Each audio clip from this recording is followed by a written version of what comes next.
देश में गैस संकट के बीच केंद्र सरकार ने ऐलान किया है कि पूरे देश में कमर्शियल गैस लाइन बढ़ाई जाएगी। केंद्र सरकार ने राज्य सरकार को ये ऐलान करते हुए कहा कि 23 मार्च से पहले के मुकाबले 20% ज्यादा गैस दी जाए। इससे राज्यों को मिलने वाली gas supply pre crisis level के 50% तक पहुंच जाएगी। प्री क्राइसिस लेवल का मतलब तब से है जब भारत में गैस संकट नहीं हुआ था। इसी के साथ सरकार ने अनुरोध किया कि ज़्यादा से ज़्यादा एलपीजी कंज्यूमर पीएनजी का इस्तेमाल करें। पीएनजी यानी कि पाइप नेचुरल गैस, ये बाकियों के मुकाबले ज़्यादा सुरक्षित और किफ़ायती होती है। इसमें गैस की सप्लाई पाइपलाइन के जरिए करी जाती है। इसमें सिलेंडर रखने की ज़रूरत नहीं होती है। सरकार ने आदेश दिए कि कमर्शियल इस्तेमाल के लिए पीएनजी को प्राथमिकता दी जाए। आदेश सारे राज्यों और केंद्र शासित प्रदेशों के लिए हैं।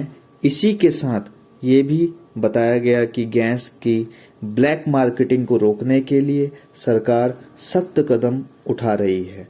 बताया कि एलपीजी की ब्लैक मार्केटिंग को रोकने के लिए जगह जगह पर रेड डाली जा रही है।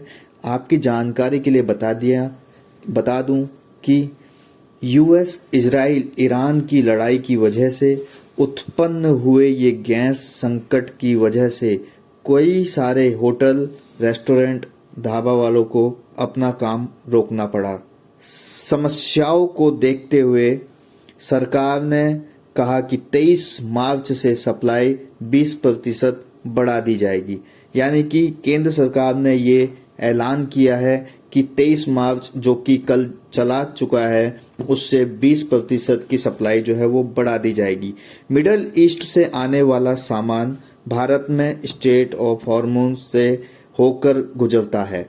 भारत में गैस सप्लाई भी इसी रास्तों से होती है। मिडल ईस्ट से ये रास्ता ईरान ने उन सभी देशों के लिए बंद कर दिया है जिनसे उनकी दुश्मनी है। भारत के लिए ईरान का रुख नरम है, ये साफ तौर पे हम लोगों ने भी देखा है। अभी हाल ही फिलहाल में जो ईरान के राष्ट्रपति, उनका जन्मदिन था, तो हमारे प्रधानमंत्री श्री नरेंद्र मोदी जी ने उनको जन्म दिवस की बहुत बधाइयां भी दी। ईरान के साथ जो दोस्ती है उसको आगे बढ़ाने के लिए, साथ में मिलकर चलने के लिए भी बातें करी। इसी के बीच में मिडल ईस्ट में होने वाले संकट के बीच जो एलपीजी गैस की जो सप्लाई का जो संकट बड़ा खड़ा हो गया था, उसके रिगार्डिंग भी जो है हमारे देश के प्रधानमंत्री श्री नरेंद्र मोदी जी ने जो है उनसे बात करी है। और जैसा कि मैं आपको बता दूं कि उन सभी देशों के लिए ईरान ने जो बंद कर दिया है अपना हॉर्मोन्स वाला जो एरिया है, जिनसे उनकी दुश्मनी है। यानी कि भारत के लिए ईरान का रुख बहुत ही नरम है। भारत और ईरान दोनों संपर्क में हैं। इंडियन एक्सप्रेस के मुताबिक देश में 33 करोड़ 30 लाख लोगों के पास एलपीजी का कनेक्शन है। जबकि पीएनजी कनेक्शन की संख्या 1.5 करोड़ है। केंद्र सरकार ने बड़े और अर्बन शहरों को पीएनजी का इस्तेमाल करने की सलाह दी है।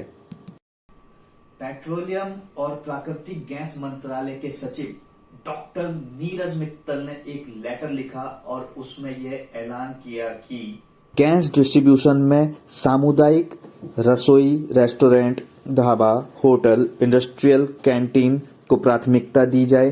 प्रवासी मजदूरों को 5 किलोग्राम वाला सिलेंडर देने के ऐलान किया गया है ताकि उनके पलायन को रोका जा सके। अगर आपको जानकारी अच्छी लगी हो तो मेरे चैनल को सब्सक्राइब जरूर करें, नीचे दिए गए बेल आइकन को जरूर दबा दें। मिलते हैं अगली वीडियो के साथ, अगली कुछ नई जानकारी के साथ। तब तक अपना ध्यान रखें, सेफ रहें, सुरक्षित रहें।